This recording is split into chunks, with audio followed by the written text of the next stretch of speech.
simply being here in APAC South, and now they're ready to take on the Chiefs, but it's not going to be an easy task. As the desk prefaced, Bank is a great map for the Chiefs. We saw they managed to push Direwolves to 12 rounds, albeit unfortunately losing it in their first match of the new season. Let's see what Renatus has to try and match that. And look, there it is, a figure ban again. I feel like Renatus have just set themselves like fairly default bans, and they're just like week to week, this is all we're gonna do. I think the only attacker they've banned all stage, I'd have to look back, but I'm fairly confident it's only been Finka, so there's something about that they don't like. Look, Fink is a pretty strong operator right now. I think it's not a bad call. It's just interesting that it seems to be the same across all the maps that they've played. Yeah, I've double checked that, and you are absolutely right. Finka bans through and through every match here of APAC South so far. For Renatus, that's going to take a lot of, well, I mean, yes, you got the Adrenal Surge, but let's not forget the grenades, the Gon 6, and the LMG. It's just such a staple of many teams' lineups. But let's not forget the other attacker ban that's come through. Chiefs banning out the Hibana, a classic hard breach ban here on Bank. In fact, Hibana is the only operator that can open, I believe she can open every single hatch, right? She has, what, 18 pellets all up? And how many hatches are there for the basement? There's server, 2 in open area, and then 2 for lobby. What's that, yep. 5? What's 5 times 4? 20. So she technically can't open all of them, but she almost can. She can open far more than any other hard breacher, that's for sure. I reckon we'll see a couple of secondary hard breaches come out as a result. Maybe Told You right now could well be running that on the 0. Yeah, I reckon you're right. We're certainly starting to see a bit of a rise in the secondary hard breach in general these days, which is really cool to see. You know, when the gadget first came in, it was still a little bit like hit and miss whether that was selected as the secondary, but it certainly has rotated in a lot more recently. But no, look, I'm really excited to see how Renatus pieced together this attack. Already seeing an attacker repick there from the Jackal to the Buck, so they've obviously identified, okay, the site's open area, some of that extra soft breach will be helpful. They already have the sledge, but you know what, maybe an extra one wouldn't hurt, so they're going to bring the Buck instead.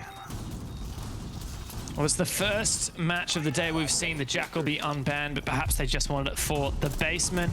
Valkyrie also unbanned. This is something that Guz mentioned in the pre-show I hadn't really thought about, but the presence of Valkyrie and her power overall has gone down a bit thanks to attacker repick, not specifically the Valkyrie nerf, which came through where her cameras can't be activated outside, because admittedly it was fairly rare when in comp play they were used outside anyway.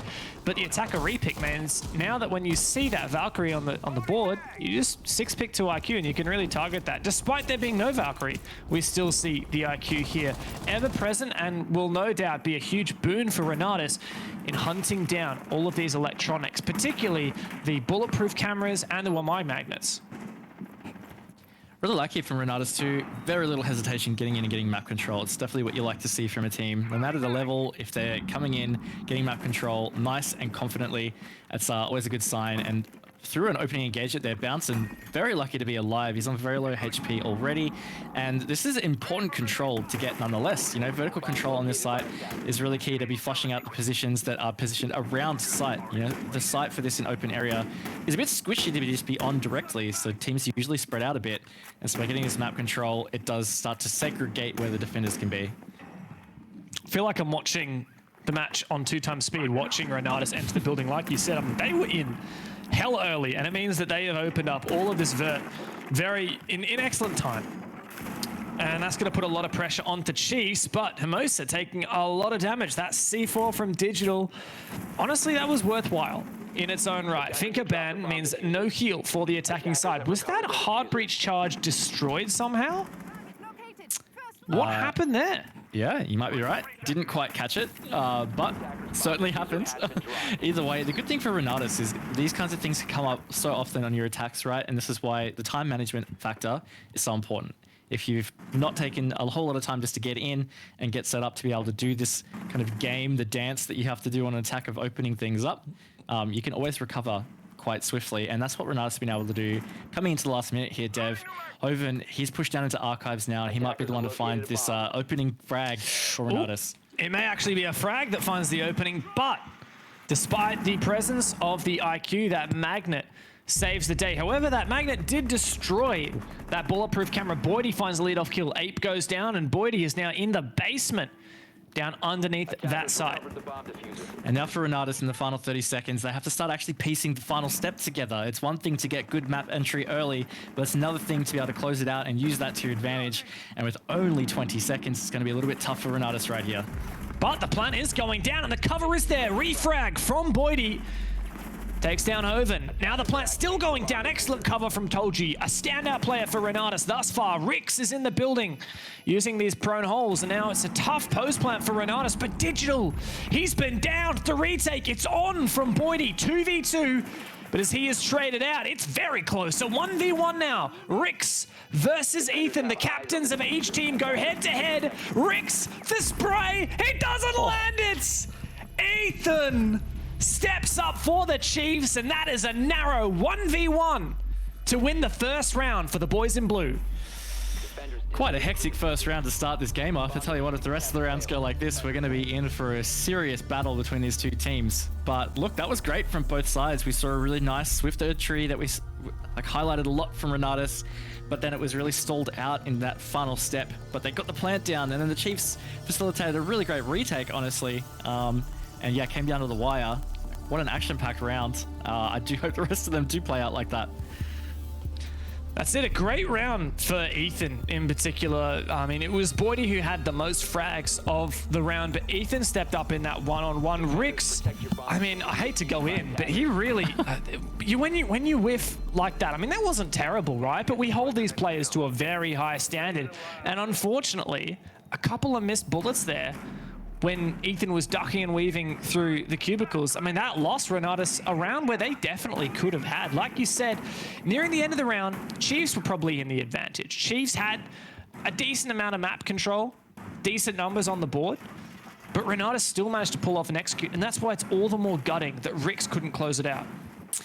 Yeah, look, we could definitely overanalyze all the moves that Rix did wrong. I would just highlight that in his attempt to position to take Ethan out, just backed himself into a corner, and so it forced him to have to take that gunfight with 20 seconds left. But at the end of the day, that is how Siege is. Sometimes you make these split-second decisions. It can cost you rounds. He did whiff as well. That's never good either. Neither is a player leaving the lobby, so that's unfortunate there for Mosa. Chiefs, they're going to go to lockers now they're dev. And look, I feel like this site has continuously been a pretty solid mainstay in Bank defenses in terms of how it plays out. You know, it hasn't really changed a whole lot even since the rework. Yeah, I mean, the rework hasn't changed much on the basement, really, at all. I think server has kind of changed shape a little bit, but in terms of what we actually see as a reality, hasn't really changed. We maybe see a little bit more of the open area holds, which are, oh my god, was that a triple set of Capcan traps just to make sure that you're absolutely going to finish off anyone? Well, that's a huge dedication of resources from Bouncin, right? Well, you've only got 5 to begin with. He put more than half of his EDD utility on the one doorway. And one of those kind of like low risk, high reward kind of plays, right? Like, yeah, it's a bit silly, but hey, if a team's not thorough enough, that would take out a player nice and early on that kind of roam clear, so to speak. Nice pre-play set there as well from the Chiefs. And while Renatus did get some nice early map control, it's kind of stalled out a little bit at this point. I mean, we're actually halfway through the round and still a lot of players on the top floor for Renatus. I gotta say, I feel like the first minute of the round for Renatus, they're probably the fastest team during that phase of the round that I've seen in APAC South and of many regions worldwide. They are very, very hot on their trot at the very start of the round. But in that time between 2 minutes and 1 minute left, when there's 30 seconds left, that's when this team really struggles to actually make progress. You look right now, and yeah, they managed to open hatch. And of course, we've got to make allowances for them that they're playing in a 4v5 for this round. Hermosa finally reconnects. But and there's still a lot of work to be done. Server control not in their hands yet. I'm not sure if they have open area either. Don't think they've actually taken it, but it doesn't look like there's any Chiefs players outside of sight really anymore. Final 50 seconds. This is really critical.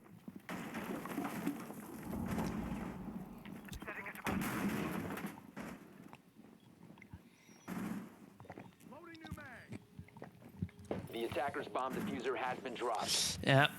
There is no doubt here that Renatus are going to have to go deep. 30 seconds left means that there's no choice on the attacking side. They can't just wait and try and pass a plant because the Chiefs have so much plant denial. 20 seconds left and time ticking away now. Chiefs can just hold patient and they find the first pick as well. And the second, my God, it's falling to pieces for the newest team in APAC South. It could well be a flawless round. Told you finds one before going down. And just like that, Chiefs make it look all too easy. They did in the end. And look, I think Renatus, there was a couple of things going against them from the start of that round. And while they did get some nice early entry, again, it was really that mid-round stall from the Chiefs that kind of ended that round before it could finish, so to speak. I think it was a really good play from Chiefs doing a lot of drone denial. You know, the mutes well placed. They really shot a lot of those drones coming in through open area as well. So I think that's what really stopped Renatus from progressing that swift map control a lot quicker. And ultimately, when you enter server for a CC plant with only a minute to go, and there's still 3 toxic babes in the pocket of the smoke player, it always signals bad news. Yeah, because it just reduces the number of options, right? And the less options that the attack has, the more predictable they become, and the easier it is for the defense to lock it out. Looks like Renatus are having some unfortunate connection issues here, and that's allowed, well, I mean, I'm not going to say that's the reason why Chiefs are 2-0, but regardless of the reasoning, Chiefs have managed to build some serious momentum here. Hoven struggling. Wasn't it Hermosa who DC'd last round? So a bit of inconsistency between which of these players are struggling, but the Chiefs nonetheless are adamant. They've got this top floor hold set up quite nicely, and I mean, I would be surprised if they don't continue this. Yeah, look, me too. I think in general the Chiefs have just 4-0 right here, and they managed to take this half 4-2, and all of a sudden, you know, concerns are answered and they're on the right road. But Chiefs have been looking really good on these defenses so far. Speaking of, let's start breaking down this setup, because we've seen some curious setups from the Chiefs. We're seeing them bring in fresh strats. Let's also not forget that while the analyst, Hell, the French guy, has stayed the same, War Turtle, the Kiwi, left this roster. They picked up Todd, formerly from Bliss, and he is now coaching this team. I know Todd is full of ideas when it comes to strats, and we're seeing some fresh stuff here from Chiefs. A couple of castle panels on some of these external, well, not external, but these windows that would expose the Chiefs players to these external windows. But overall, this seems like a pretty normal setup. This shield in the stock hallway has almost become meta at this point. Yeah, we're definitely seeing it from a lot of teams here on the top floor defense on Bank.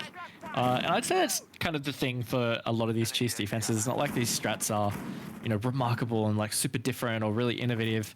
There's some cool things here and there, but like I think in general, like you said, you know, it's somewhat of the standard of what we see in a lot of these things. I think it's a lot more about the philosophical approach to how they're holding these defenses, at least in those first couple of rounds.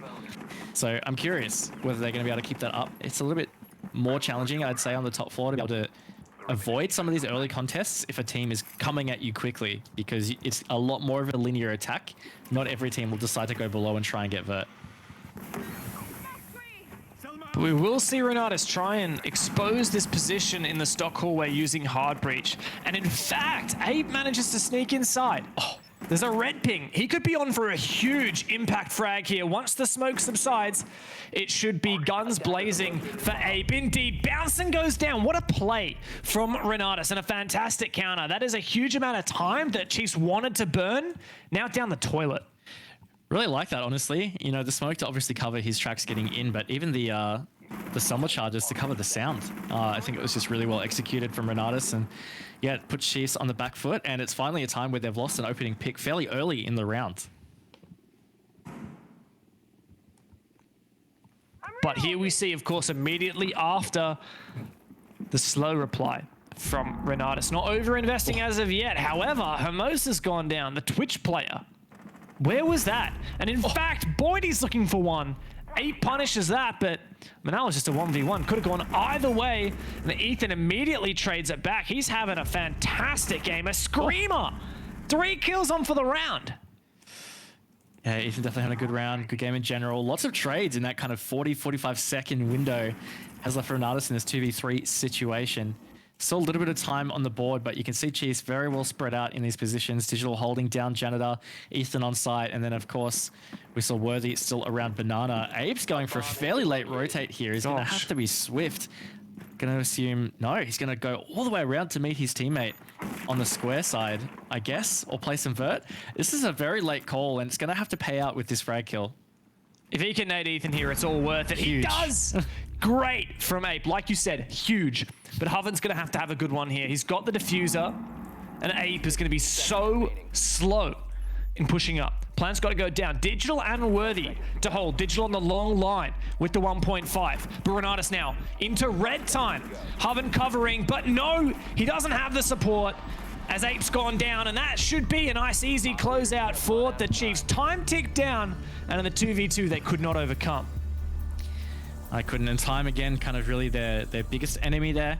I think they did a really good job kind of figuring out some counters as Chiefs were kind of trading back those kills. They were like, all right, how can we kind of find some opening to pull out and execute? I think there was a good call to go below. I just feel like, again, it was a little bit too late for Renatus. But great job from Chiefs as well, because of course that opening pick on Bouncin came fairly early in the rounds. I think it was about the 150, 2-minute mark, which is very different to the previous rounds. And Chiefs did a really good job trading themselves back into this, back into that round. We've had a full cycle though now of bomb sites. Chiefs have just about done the round the world. We call this the round, I like calling it the round of the world light, because they haven't actually done all 4 bomb sites, but they've done all the 3 that they need to in this map. Chiefs have proven that they can defend lockers, CCTV. They've proven they can defend where we are right now in, what's this one called? Open area, staff room, and of course CEO lockers. We're back here again, but this was the closest round we've seen so far. Came down to that 1v1. It looked like Renatus were going to win it. They had the bomb down, and then Ethan clutched it. Ethan, who's had a great game so far. Mind you, we've had a rehost, so you don't see all his kills, yeah. But he 1v1 clutched in the first round, had a 3k just that round pass as well. Yeah, good to see Eth having some big games, of course. Pretty well known for his time on Wildcard and only somewhat recently joining the Chiefs roster. But I think something that strikes me with the current Chiefs iteration is that, you know, he's really not forming as the star player. In fact, they have 3 of the 5 top-rated players from the first 2 Playdays. And Bouncin and Worthy are the 2 better of those. Worthy we come to expect to see at the top of the table, but Bouncin, one of the newest additions, he's obviously had some really good couple of debut matches. But I think it's always important for teams to find, you know, a really good balance where star players don't have to be the stars every single game and you're still winning. I think that's a nature of Chiefs dropping their support player in Fisher, right? Like, naturally, Ethan's going to have to step up to that. He is a leader. And as we can see, bounce and fall off. He does a bit of damage to Hermosa, doesn't receive any in return. And just continuing on talking about the Chiefs and their roster as it's developed, like you said, they picked up 2 fraggers and they dropped a support player and a fragger, right? So naturally, overall, you'd think that's a fragging upgrade. Potentially a support downgrade, but Ethan's done a pretty good job of stepping into that role. Oh, and no, there you go, on cue, Hermosa punished. Free kill. She's really persisted with that cap can as well, so it has worked out for them this time. And look, taking out the buck, that's some vert play that's just not going to happen. I guess the good thing for Renatus is there's plenty of backup. They have multiple breach charges, they still have the sledge. So at least strategically, not too big of an issue, but it is manpower lost, and that always hurts a little bit. And as they're coming into the last minute as well, you know, when you're coming into trying to trade it out to get control of site, that can really start to come back to bite you. This is what we've seen every single round so far from Renatus. They might get in the building early, but there's about a minute and a half in the middle of the round where they don't necessarily make a lot of progress. Haven't found a pick yet. They've really struggled with finding these man advantages. Chiefs constantly fighting back. But we have seen good explosive executes from them on this bomb site. That said, there's so many players from Chiefs on that bomb site right now. The vertical lines haven't managed to expose any of them. It's a similar situation in round 1 where Renatus, they did a good job early, but getting set for that execute was tough. Now 4 versus 4. Again, in round 1, they managed to get plant down. It was a post plant. It was a 1v1 clutch. They look like they're pretty well positioned to potentially be able to do the same here. You know, Chiefs are really backing them off and inviting them to drop the hatch, go for the plant, you know, the classic situation for the execute here. And it is about time that Renatus need to get that moving with 15 seconds on the clock. There is just no time left. And Chiefs have so many advanced positions. Walking into the crossfire is never going to work for Renatus. That said, the drop on site nets 2 kills. Man advantage now for the attacking side. Plant gonna have to go down, but timer hits 0. Worthy and Digital just need to deny this plant. And Digital! Where on earth was that? Very close. I actually thought it was about to be post-plant, and that could have been really interesting because, you know, even if they managed to kill the planter just as the kick goes down, still a whole other little game to play at that stage. So very close there for Chiefs, but at the end of the day, in control for the majority of that round, in control for the majority of this match so far. They're doing a really good job of just dictating pace in general, and now they're out to a 4-0 lead. It's starting to feel fairly significant. Yeah, it's a huge stretch now. And that stat that I mentioned earlier on in the game about Renatus having a higher attack win percentage than their defense win percentage on this map, starting to look pretty grim. The Chiefs are off to a cracking start. They're going back down to locker CCTV. Now this, Raven, was the most dominating round that we've seen from them at all. They were knife flawless. Told you only got 1 kill right on the buzzer before he was traded back. And, well, I mean, we need to see a hell of a lot more from Renatus if they're going to have a showing here, because I mean, this could easily be a 5-0 for Chiefs. 6-0 would be plausible, even. Jeez, could you imagine 2 play days in a row where they go 7-0? I definitely would not have predicted that out of the first 3 play days for the Chiefs. 5 seconds No. left. I think few people would have. I mean, it's hard to say which teams with roster changes we were most concerned for. I don't know. I mean, we can say this in the nicest way possible, right? I think we can have this conversation without pissing off too many people, Raven. But I'm keen to have your thoughts, right? Because I think the 3 big teams that had roster changes that were doing well were Elevate, IG, and Chiefs, right? Because like Knights, I think they weren't doing as well, so it was clear why they did roster changes. But these 3 teams, Elevate, Chiefs, and IG, they were all doing really well. And they made 2, or in IG's case, 3 roster changes. Which do you think made the most face value questionable roster changes? I feel like maybe Chiefs. Yeah, I would say on face value, yeah, because I mean they made Sweden major. Of course, they didn't make the SI, but it just didn't seem like there was any reason to change the roster. But look, I guess it's always tough. Certainly coming from a background in, you know, playing and coaching at similar level. There's always stuff that goes on in the background that you never know. And look, it's like I was saying earlier, it's probably just that pursuit of not getting stalled out, not getting stale. Maybe they felt like they would reaching the peak or at the peak of what that roster was capable of. So to keep going, maybe a couple of changes necessary. And we've seen that with Fury, haven't we? Certainly the team that hasn't had any roster changes probably needing a couple, right? And for Chiefs, anyone who was looking at them and saying, oh, what'd you do with your support player? What'd you do with your second entry? Who can look at them and be critical now? They're up 4-0 the following Playday from when they were up 7-0.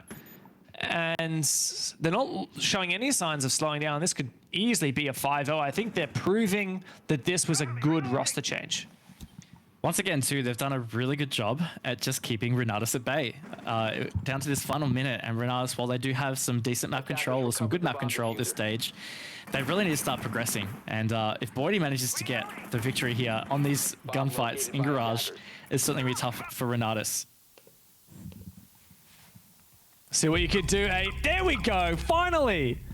An opening kill for Renatus, but last time they managed to achieve that, it still did not net a round win. They look like they might have strong positions though. Information on the player, the Jaeger, Worthy, in the bomb site, Lockers and Digital, falls. It's a further man advantage now. Bomb has been located. Ethan's got to step up. He's had a fantastic game so far. And he finds the first headshot. Bouncing's on for a huge flank, but he's going to have to do it all now. And a 1 versus 4 with Ethan down on the ground. Bouncing needs to step up, but Hermosa and Ape can easily clean up the final kills. And just like that, Renatus can find their first round. Really good round for Renatus because they didn't overextend early. And look, I wouldn't have blamed them if they tried to make something happen a little bit earlier, but I think it was a great call to just change the approach of their push. We didn't really highlight it that much in the end. It's that it was not a server push at all. It was actually the lobby side. And a real big linchpin was getting that garage control, getting Boydie out of there so it was much more comfortable to actually then drop hatch around garage and, you know, have some pressure so that the Chiefs players in sight couldn't just, you know, sit the hallway, for example, and peek towards that run out. Also, Renatus, the timing, once they got that garage control, it was about 15 seconds, I'd say, and they pulled the trigger. They pushed through sight, won their gunfights, and it was a really good take in the end. Yeah, I mean, I certainly didn't see Renatus telegraphing it. They were going for a rear side vault push. That said, I was getting very caught up in the podcast, the Chiefs off-season roster change podcast. Yes. But that's the thing, where like with Hibana banned, usually you wouldn't expect to be able to open yourselves a lot of options. I mean, Kaid is banned, right? Which makes opening hatches a hell of a lot easier because you don't need to worry about Maverick or Thatcher. But with that Hibana band, suddenly you're trying to open as many hatches as possible. You've only got 2 secondary hard breaches. Ace can only open 1 hatch. And typically, if you go for a server push, you also want to put a breach on the server walls itself. So, Renatus, you'd think they would be telegraphing their position by opening the rear hatches and not the server side hatches. And yet, Chiefs still didn't seem quite prepared for it. That said, Chiefs aren't going to dwell too much on the errors of the past. Last round of the half, and they'll go back to CEO, which they won previously anyhow. They did, and look, they were challenged. There were moments of this round that looked good for Renatus, and I tell you what, if Renatus managed to get back a 2-4 half, that's not bad. Hey, like they were down 0-4, and it felt like, I wouldn't say all is lost, but it really wasn't looking good. So a 2-4 is not that hard to pull back around. I think this could be a really big one for Renatus if they manage to take it. Yeah, huge repercussions. An 0-4 is a very, very different story to a 2-4. Mute Jammer on the wall will protect against this Selma. That's what I was going to do to try and clear that one. Maybe a nade goes on through. I think the Selma managed to detonate nonetheless. That Mute Jammer must have been destroyed, but I think Bouncin retorted with an impact to destroy the Selma. Now another Selma goes out onto the wall. There's no more impacts left. Bouncin has to fall back. Clearing that hallway shield too, so that means that Renatus can feel a bit more comfy. But hey, Boydie able to use these line of sights back against Renatus. That's could be cheeky. a very cheeky little entry pick here. Digital certainly a part of that little engagement there in towards stock. 90 seconds in, Renatus, they have made a little bit of progress, but this is where they got stuck last time. It took the better part of almost a minute for them to start to really push forward. Boydie finds this. Absolutely. Surely Boydie finds this. Just narrowly. Who is that? Is that Ape on the other side? Oh, Boydie. Oh, no. Can't thread the needle. Just barely. A millimeter off. But Ape now aware of the angle, and he gets him back. A minute left on the round, and Chiefs find themselves one man down trying to hold down these positions. Renatus have an opening. They do. 45 seconds. Time for them to start to really piece this together. Still really good positioning here from Chiefs, and still 4 bodies on the board. It's definitely a manageable position of trying to deal with this plant. That's certainly a wasted C4 there, and as the push comes through, Digital falls. 30 seconds to go. Renatus is certainly in the box seat for this one. Bouncin and Worthy have made it a little bit easier, though. Ethan with 2 points of health left. And now, just as you say it, you jinx them, Raven. Renatus have fallen to pieces. Now a 1v3 for Tolji. He's had some fantastic games debuting here in APAC South, but this is not going to be one of them. Chiefs round out their defense with a 5-1 scoreline. Oh, look, that was unfortunate for Renatus, and it was one of those things there where as I was casting it, as I was saying Renatus in the box seat, I could see what was happening, and it was too late. The words were out of my mouth at that stage. Unfortunate. It's the way it's going to be sometimes. Chiefs stepped up massively, though. Let's not gloss over that. They had a fantastic defensive half. They looked like they had Renatus' number the whole time. I feel like I don't know whether I'm, explaining it how it was, because like you were saying before, we don't know exactly what goes on the team, but from what I'm seeing, it looks like Chiefs know exactly the right play style to play against Renatus, and that is not contesting early. That is almost playing slow. And when it comes to the mid to late round, Chiefs are going to find opportunities to find picks and get that numbers advantage on their side. Even in that round just then, when Renatus had so many players advantage, right? What was it, 5v3, I think, to a 3v0. And Chiefs just had a massive response. It's very true. And something that's interesting is I'm just looking back at the Direwolves match that Chiefs lost in Playday 1, 5-7. They managed to get 2 attacks, actually, so it seemed to be that the attacking half was where they really struggled the most. Direwolves, though, they were up 4 on their defense, so they only had to get 3 attacks to get through. But regardless, I don't know. Could be some foreshadowing here. Maybe Chiefs will struggle a little bit on their attacks, but they only need 2 rounds to close out this match. So you would think that given the lead that they've built themselves, even if they do have some struggles with those attacks, they're in a pretty good position to be able to close this one out. I think you've set up the expectation really strongly there, because you're almost saying that Chiefs have essentially won this game by having such a strong defense, because they can't rely on their attacks. But now even just 2 attacks will be more than enough. And look at how confident they are. Ethan here on the Osa. 1 tap, 1 bullet into the front. And wow, a very early detonation of the Vulcan as well. And well, the Chiefs won't have to burn through that utility later in the round. No, this is actually fantastic from Chiefs. I mean, we talked a lot about the time management necessary for the Lockers attack. It's certainly never easy. So you know what? Don't bother with the map control, that dance at all. They've just hard taken server. They saw it was empty. Ethan able to set up this Vulcan shield as well. He's going to have a very comfy position to try and defend this plant. So now all they have to do is really hold themselves through square. And look, they could try and keep this fairly direct. I mean, they could legit plant behind that shield right there, couldn't they? No line of sight. Renatus, how many C4s we got? Just 1 on Harvard. No impact nades. And here it goes. Here, Digital starting that one. The Vulcan shield goes, but does not reach Digital. 5v5, and the plant is down. Worthy with a double. Chiefs have stepped up hugely here. They're looking to take match point. Worthy on for the flank watch, finds the triple.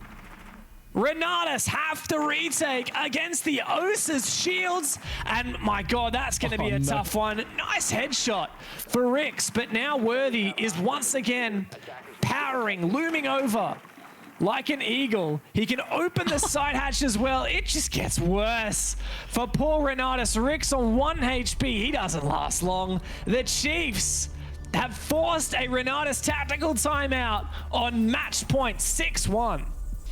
But I mean, he was just playing at the top of square. Like, his role was do not let anyone flank us. Like, server hatch, I believe, was solid at the time. His role was do not let anyone come down blue stairs and kill us, or open server hatch and kill us. And that was his entire role. All he had to worry about that entire round was that. And I mean, he did it perfectly, didn't he? So, like you said, just like beauty in the fundamentals for the Chiefs. A basic strategy executed to absolute perfection. Yeah, really, really beautifully executed. And in a way, I feel like this is starting to be Chiefs going from strength to strength every play day we get through. Now, of course, some people might say, hey, they got a 7-0 against Fury last week. My argument to that is, yeah, but that was Fury. Like, we've seen how Fury has performed so far this stage. It really hasn't been great. So from a strong team, you would expect a fairly strong result. Renatus, on the other hand, look, they may not have had the biggest of starts to APAC South, but they've had some decent results. You know, going back to the first Playday, they had a really big win against Elevate, 7-5. Now, I know Elevate are having their struggles, but regardless, it's Renatus' first match at this level. And then even the 4-7 against Knights was fairly decent. So to be coming here against Chiefs and getting absolutely handled is, I think, a big sign for the Chiefs' strengths.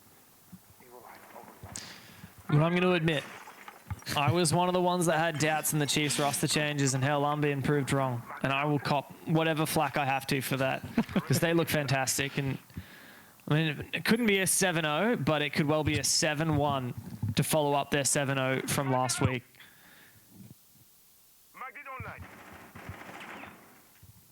Definitely a scary situation for a lot of other teams in APAC South yet to face Chiefs, but job's obviously not done.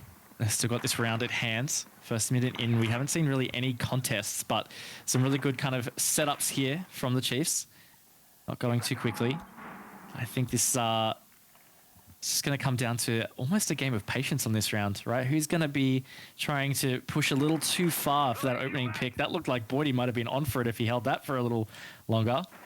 But first 90 seconds in, still not a whole lot of action.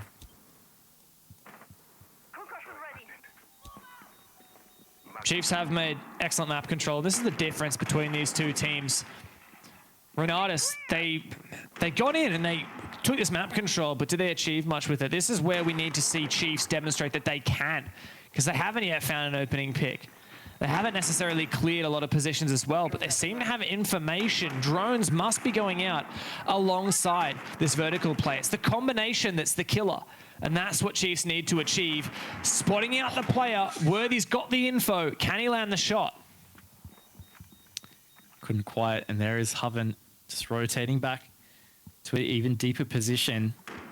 Chiefs are going to have to be wary of. This is starting to get a little bit scary, I'd say, for Chiefs. You know, only 40 seconds to go. They haven't been able to find that opening pick. They know there's a player or two still a little bit elusive around. And they haven't found a clean entry into side, but that's certainly going to help there. Some nice teamwork. Bounson picks up the frag. Coming into the final 30 seconds now. Can Chiefs close out the 7-1 victory right here? Have Renatus got anything left in the tank? What a shot from Ethan. The double. It's just that easy. 5 versus 2. Finally, Renatus getting on the scoreboard. But can they make this work? Hoven, he's found a fantastic position. The wall bang headshot denies the plant. And this game has been kept alive for just a little longer. A 1v1. But Renatus pull through. And they keep this game alive. 6-2 is the scoreline. But there are some very furrowed brows here on the Renatus camp. Oof, that was a tight one. Look, a 3 versus 5 clutch from Renatus at a very big moment. That's got to help, right? Come on, you got to ride that momentum. Sure, it was very close to not being the case, but really well fought to save that. You know, Renatus, they're not letting go. I think that's the biggest thing there is, even when it looked like it was going to be a bit of a tough ask to save that round, they still dug deep and they pulled out what they needed to actually do it. I just got to do that 4 more times. Now, it sounds like a lot given they've only won 2 rounds, but hey, look, maybe it's doable. Attackers need to locate and defuse as many bombs as they can. Look, I'm going to admit I'm not convinced. That was very close. And a good round for Renatus, one that they need to build some confidence, prove to themselves that they can take it to Chiefs. Because they're like, let's not forget, right? Like, yeah, Renatus beat Elevate, but they've played Elevate many, many times before. This is a team that is from the same region, not technically not Thailand, but they do play Thai teams within the SEA Championship. So playing against an Oceanic team, especially one with as much history and prestige as the Chiefs, I mean, that'd be a bit rattling for Renatus, surely. I think that they've got to overcome that just as much as they've got to get themselves into the game. Like, I think this is one of those moments where, for Renatus, you know, they had a pretty good first couple of play days. And I feel like, you know, every team goes through that period where they need to have some pretty big losses as well. You know, get slapped around a little bit. It actually helps. You know, you can't expect to be the freshest team into APAC South and make playoffs and finish first and make a major or whatever. You know, you have to have some pretty tough losses that help you reassess exactly where you're at. You know, this is a bit of a benchmarker where Chiefs are quite frankly, you know, dominating them. There's been some close rounds for sure. Some good moments for Renatus, but at the end of the day, Chiefs are really controlling this. Feels like it's definitely a matter of time of whether this is over. So I think for Renatus, this is one of those ones that's probably a really valuable VOD to look back on. And we know that Chiefs have always been a team that focuses on nailing fundamentals and nailing the mental as well. You know, they were one of the first teams within OS, and I would say even globally, to have a mental coach, a sports psychologist on their team, Michelle Pocket Psych. And Digital has talked at length about what she does for them and about how they, in moments like this, I could just hear Digital right now saying, oh, you know, what happened on you know, round 9? Oh yeah, we looked at it, we were like, all right, all we really need to do is just knuckle down and wait it out. You know, we know what we're doing. Just have some confidence. We'll get there eventually. I mean, that's Chiefs for you. Certainly is Chiefs for you. I got 90 seconds to try and make this one happen to close out the game. Of course, they probably want to get this night over and done with so they can start prepping for their next opponent on Saturday. This is already a nice patient progress from the Chiefs. I think that's the biggest difference between these two teams is, you know, Chiefs just have this really steady pace. You know, they're not really overextending. They're also not going too slow. It's just, it feels like it's got a really good balance here. And unfortunately, they're going to lose the first two picks, Dev. Oh, but now for something completely different. I certainly did not see that one coming. There you go, another one. Rix. Lovely work there with the ACS 12 slug shotty. Bouncing, what can you redeem for your team? Hello, triple kill. Make it 4. No, surely not. Ape can clean up the final 2 picks. Renatus, you had me sweating there for a second, but final nail was in the coffin. 6-3, and the comeback is on. Comeback is on a little bit. It's actually a little bit scary for Chiefs. Look, I still feel like Chiefs are very much in this, but this could certainly slip by a little bit. Renatus building some momentum, and look at them, they're laughing, they're having a good time, and that's dangerous. Dangerous for the Aussies and the Kiwis on the other side. Chiefs, what's been going on with these attacks? I mean, they started with such a strong one, didn't they? Lockers CCTV, we talked about how elegant and simple it was. Well, time to attack that bomb site again, and Renatus have the other two locked. I don't think Chiefs could necessarily get away with the same strat 2 times in a row. No, you wouldn't think so. But what's really interesting when something like that happens is how the defense has to adapt. Like, you can't just fully rotate your strat to deal with that, because it's a bit of it's a classic pocket strat, right? Like you said, you can't really get away with it once, but you still have to think about it. You still have to consider it, because if they just set up and play exactly like last time, I mean, why couldn't Chiefs get away with it again? That'd be a tilter. It definitely would be a tilter. So it begs the question, what are we going to see from the Chiefs? They have the ability to 6-pick, or rather re-pick, I should say. Stuck in the dark ages, I am. But we're only going to see that from Ethan. Getting rid of the Thatcher and bringing instead the Zafir. I'm not sure what the strat was with the Thatcher, knowing that Kaid is banned, so Thatcher a little bit less relevant. But the Zafir is, I mean, an all-round strong pick. Chiefs in the building nice and fast. Good pre-placed as well. Bit of a roam, though. Hoven down in archives at the minute. Worthy, though, once he gets upstairs, could certainly put some vertical pressure on that position. Definitely work to do so. And in general, Chiefs just have so much that they can use to assist with verticality. They've got 3 sets of 3 breach charges, plus obviously the skeleton key on the buck.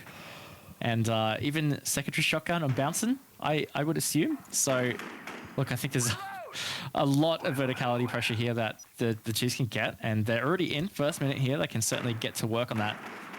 But it's always about the mid-round, I'd say, with this attack. How can they progress it? And Worthy is certainly doing his best to progress this attack. Man advantage is nice. Something to work off of for Chiefs, especially since they are not, in fact, going for the same pocket strat we saw last time. Still more of a roam from Renatus. They don't want to allow a straight head-on execute like we saw previously. They want to contest this roam. Bordy's on for it. He spots the player but can't land the shots as of yet. Reveals his position. Bouncing. Pressured from the Vulcan. Sees some...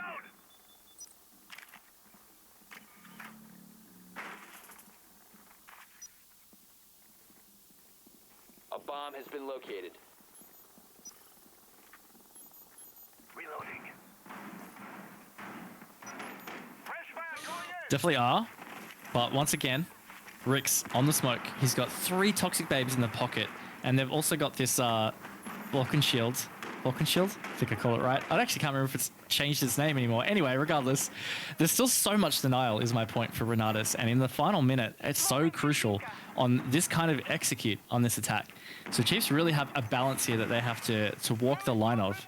They have to be able to try and just bite out this time while not losing bodies, and then try and eventually get that plant down. And with Worthy helping up with the frag department, it's starting to feel a little bit more possible. This is when it gets dangerous for Renatus. They might have a smoke babe left, but as the numbers advantage furthers towards the Chiefs, Renatus have to make good on this flank. It's 8 now. As the plant starts to go down, this could be denied, but he can't get it in time. Position revealed, finds one. The trade! Bordy worth his weight in gold. It's just told you left. He doesn't last.